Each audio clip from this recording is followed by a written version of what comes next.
tous et à tous, chers téléspectateurs de l'émission Biquiz. Il s'agit d'une émission questions-réponses. Comme vous le voyez, vous êtes à la présentation avec du chimie Alain Davy. Et puis devant moi, il y a les lycéens, n'importe quel lycéen. Il s'agit des lycéens du lycée Notre-Dame de Roréo. Alors, pouvez-vous vous présenter? Je commence à ma gauche. Contre présentation, on m'appelle Ahmad Sadiq. Bien sûr, Ahmad. Et puis je reprends notre nom d'Ouest, Sami Michael. Sami Michael, c'est pas la première fois. Bien sûr, finaliste de la dernière émission de Biquiz, n'est-ce pas? Oui. Alors, et puis Je m'appelle Don Parmel Chim. Bien sûr, Don Parmel. Comme vous le voyez, vous êtes habitué au nombre de 4, mais aujourd'hui c'est 3. Alors, c'est simple. C'est une émission questions-réponses. Je vous vois tous, vous êtes des génies, ça se voit même dans les yeux. Alors, comme la première question, c'est une question facile. Donc, c'est la concentration et donc la rapidité et la concentration. Donc, chez moi, c'est le deux règles exigeant. Alors, la première question. Vous connaissez tous le Brexit, la sortie de la Grande-Bretagne à l'Union européenne. Je veux savoir, bien sûr, vous savez, vous tous, que la signature de la sortie de la Grande-Bretagne a été faite le 31 janvier 2020. Alors, ma question est de savoir, en quelle date a eu lieu le référendum de la sortie de la Grande-Bretagne à l'Union européenne? Je veux savoir le jour, le mois et l'année.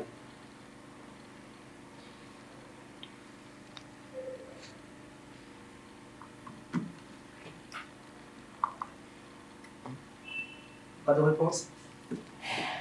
Bon, je tolère. L'année.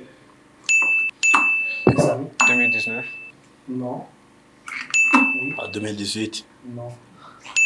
2017. En fait, c'était en 2016.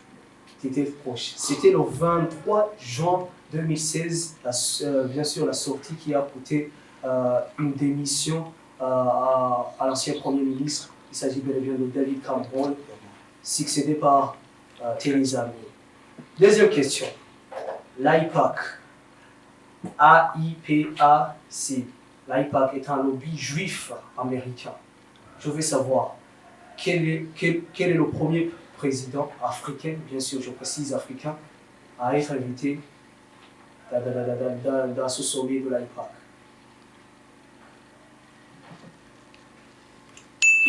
Oui. Paul Kagame. Bien sûr, un point pour Ahmad. Paul Kagame, le président rwandais, il fut le premier président à être invité avec ce lobby juif, le lobby juif américain. Vous savez, il y a une relation bilatérale entre le Rwanda et Israël. Donc, il s'agit d'un lobby juif américain. Ce qui dit juif, vous entendez toujours qu'il y a des descendances en Israël. Voilà, troisième question. Comment appelle-t-on l'Assemblée nationale russe? Comment appelle-t-on l'Assemblée nationale russe? Oui, Sami? Bolchevique. What? Bolchevique. Non, réplique. Pas de réponse? Ahmad, donc Ahmed. Il n'y a pas de réponse? La Douma. Comme l'Assemblée nationale allemande, on l'appelle la Bundestag. On y va avec la quatrième question. En quelle année fut signé la pacte de Varsovie? Oui, Sami? En 1993. Non. Oui, Ahmad? 1987. Non. 1975. Vous êtes allé loin. 1964. Tout proche. 63. Il suffit de reculer 9 ans avant. C'était en 1955. Et l'Assemblée et la pacte qui fut dissoute en 1991 après la chute du mur de Berlin. Alors, on y va en littérature. Vous êtes littéraire? Bon. Essentiellement. Ça aille bien? Ok, c'est bon. Parce qu'un génie, c'est un génie est composé de 1% d'inspiration et 99% de transpiration. C'est Albert Einstein qui a mentionné ça. Alors, Donc, question littérature. Par quelles œuvres sont définis l'existentialisme? Je veux savoir l'auteur. Oui, donc parlez. Jean-Paul Sartre. Bien sûr, Jean-Paul Sartre, un point. L'existentialisme de Jean-Paul Sartre avec, comme par exemple, la première œuvre de Jean-Paul Sartre, L'enfer c'est les autres. Vous connaissez le titre? Ok, voilà. Alors, il s'agit de découvrir le président africain de l'Afrique occidentale, Afrique de l'Ouest. Né en 1906, il fut le premier président sénégalais. Ah, Sénégal. Léopold Sédar Senghor. Bien sûr, Léopold Sédar Senghor. Il fut le premier président du Sénégal, grand poète négro-africain. Et bien sûr, il est le premier et unique président à être élu à l'Académie française. Alors, la question suivante. Il s'agit de me donner quelle figure de style utiliser. Écoutez bien, sois attentif. Quand on sait faire une chose, on la fait, et quand on ne sait pas la faire, on l'enseigne. Donc, je veux savoir quelle figure de style utiliser dans cette citation. Donc, quand on sait faire une chose, on la fait. C'est clair. Et quand on ne sait pas la faire, on l'enseigne. Donc, oui, la méthode. non, réplique, Antithèse. non, réplique. Pas de réponse. C'est le paradoxe. Paradoxe. C'est le paradoxe, c'est cette proposition supplémentaire. Parce que tu peux pas enseigner une chose sans toutefois que tu saches la faire. Donc c'est ça. C'est le paradoxe. Une citation, et je veux savoir l'auteur qui a mentionné cette citation. Si les politiciens lisaient 3 livres par an, la littérature aurait déjà changé le monde. C'est une auteure, une femme africaine, bien sûr. Oui, donc parlez. Nadine Gordimer. Vous dites? Nadine Gordimer. Non. Mariam. Mariam Abba. Mariam Abba. Non, c'est pas Mariam Abba. Mais vous étiez proche de la réponse. Pas de réponse? Vous pouvez tenter. Ah, Angélique Tadjo. Non, c'est pas Angélique Dadju. C'est plutôt Chimanda Ngozi Adichie. Voilà, alors, on entre dans la mythologie grecque. Qui était la déesse des fautes et de l'égarement?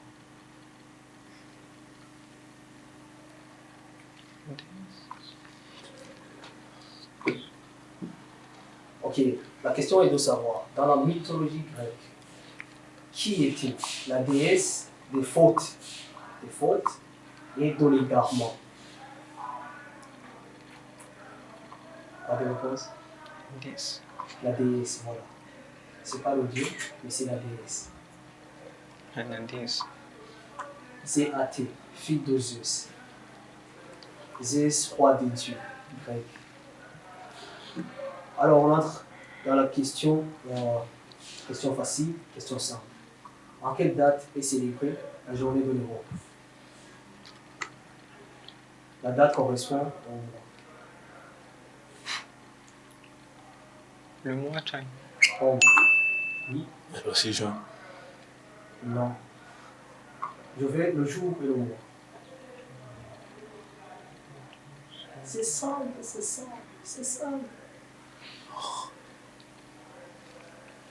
Pas de réponse. Le mois de mai est caractérisé par de nombreux événements européens.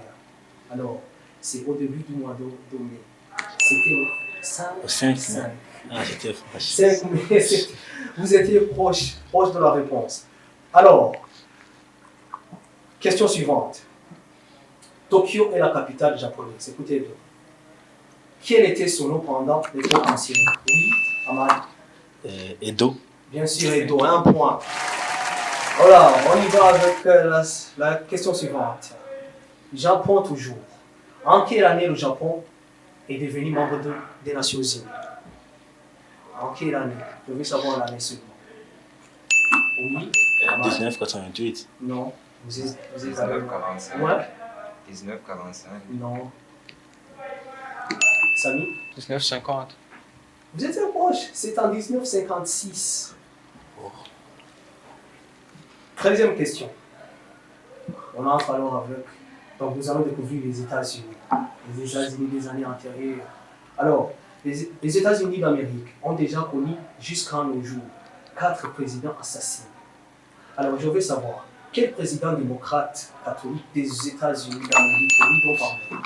John Kennedy. Bien sûr, c'était John Kennedy, président assassiné à Dallas en 1963, après 3 ans élu. Alors, bien sûr, et d'ailleurs, il y a un aéroport international qui fut baptisé son nom à New York. Voilà. On y va avec la question suivante. Alors, toujours aux États-Unis d'Amérique, concernant le sujet Kennedy, donnez les 2 États du sud des États-Unis d'Amérique qui discriminaient les Noirs aux États-Unis d'Amérique à cette époque. Les 2 États du sud. Les 2 États du sud. Les 2 États d'ici. Tentez, il n'y a pas un risque d'au moins 10, comme vous êtes habitué au juge mis en œuvre. Oui? Il y a l'Ohio Uh-huh. et le Minnesota. Non. Là, on commence par M, mais ce n'est pas le Minnesota. Oh. Le Michigan. Samy, Michigan? Michigan. Mississippi. Non. Carmel? Maryland. Uh-huh. Et l'Ohio. Ah, vous êtes allé Maryland et l'Ohio, c'est plutôt non. Et c'était plutôt Mississippi et Alabama.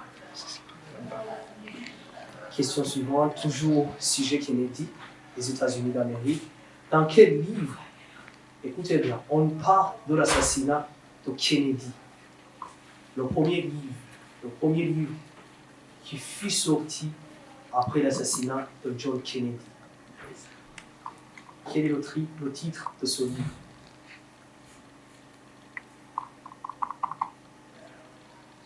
En fait, le titre correspond, entre autres, avec l'ouvrage de Barack Obama.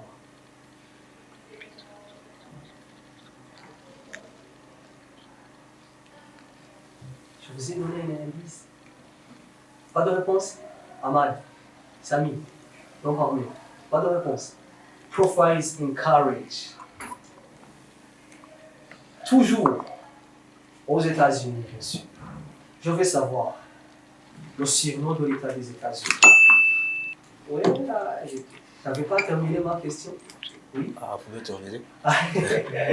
Bien sûr, puisqu'il n'y a pas risque d'au moins 10, c'est simple. Donc, il faut me laisser terminer la question. Bien sûr, si ça est dans un sens où, bien sûr, vous avez une réponse, vous pouvez taper. Alors, quel État des États-Unis d'Amérique surnommé le Golden State? Oui. La Californie. Bien sûr, la Californie. 1 point pour Ahmad. Alors, bien sûr, on entre alors dans la rubrique sport. Sport, bien sûr, on va parler foot, on va parler rugby, tout ce qui concerne le sport. Alors, soyez prêts et concentrés et rapides. Bien sûr, l'efficacité, la rapidité, la concentration fait partie d'un bon travail. La famille Glazer, vous le connaissez tous, la famille Glazer. Donc, si je parle de la famille Glazer, bien sûr, vous entendez l'équipe de Manchester United, l'équipe nordiste, l'équipe du nord d'Angleterre. La famille Glazer détient le club mancunien de Manchester United depuis 2005. Alors, elle détient aussi un autre club de la NFL. NFL, c'est le football américain. Alors, je vais savoir le nom de ce club. Un indice. Vous voulez un indice? Oui. C'est simple. C'est un club qui a remporté le championnat en 2017. Oui. New England Patriots. What? New England Patriots. Non. Le Kansas City Chiefs. Non. Réplique. Pas de réponse. Los Angeles Rams. C'est une équipe habituée à remporter les championnats aux États-Unis, en NFL. Le Tampa Bay. Vous ne le connaissez pas? Tampa Bay Buccaneers. Bien sûr. Sport. Toujours dans le sport. Depuis 2010, écoutez bien, l'usage donc, des adjectifs d'autres.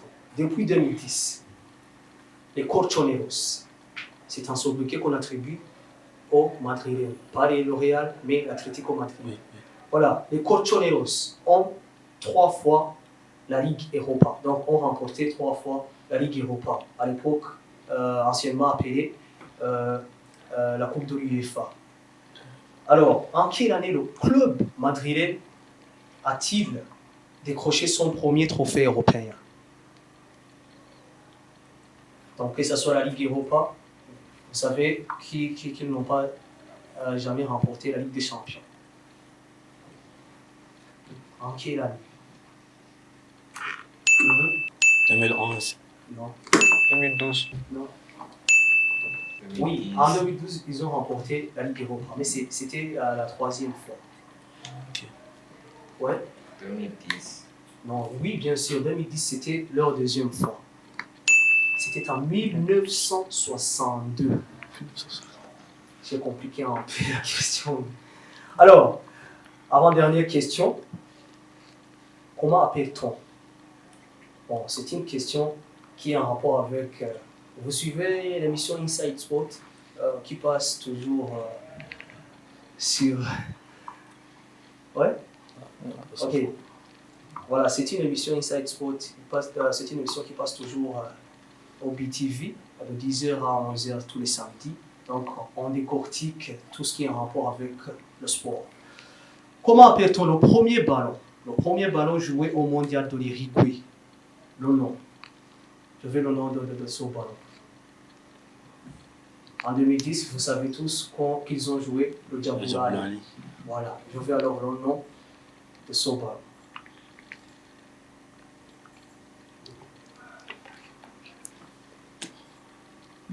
Pas de réponse. Donc, Ahmed, pas de réponse. Samy? Ahmad, c'est le T-shape and tiento. Le T-shape et tiento. En fait, il s'agit d'un ballon en cuir assemblé par des lacets. Lacets qui se trouvent sur nos chaussures. Et voilà, donc, lorsque il était plongé dans l'eau, la partie devient calvaire. C'était ça. Entre autres, en Kirundi, on utilise le terme Kibangano. Vous savez qui a joué au Kibangano? C'est ça. Dernière question. Alors, la dernière question. C'est une question facile. En quelle année la Chine apparaît pour la première fois aux Jeux Olympiques d'hiver? Oui, Samy? D'hiver. 2002. C'était aux États-Unis. 2002. C'était au XXe siècle.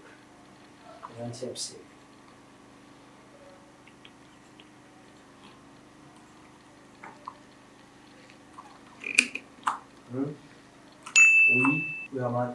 1992. Non.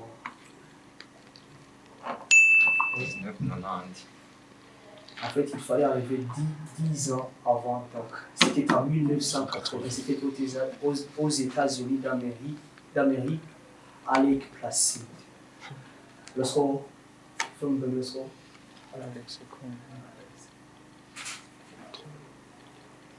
Alors, il y a Ahmad avec 3 points. Il y a Samy avec 1 point. Et donc, Ahmed avec 2 points. Donc, Samy, on se retrouve bientôt pour la finale. Félicitations. Merci. Et puis, Samy, ça a été un plaisir de vous retrouver encore dans notre émission du quiz. Peut-être que bientôt, vous allez venir pour encore tenter votre chance. Ouais, peut-être que la prochaine fois, ça sera le meilleur moment. Et donc, par mail, je vous invite encore une fois et ça a été un plaisir. Quant à vous, chers téléspectateurs, on se retrouvera sur notre prochaine émission. Portez-vous bien. Ciao.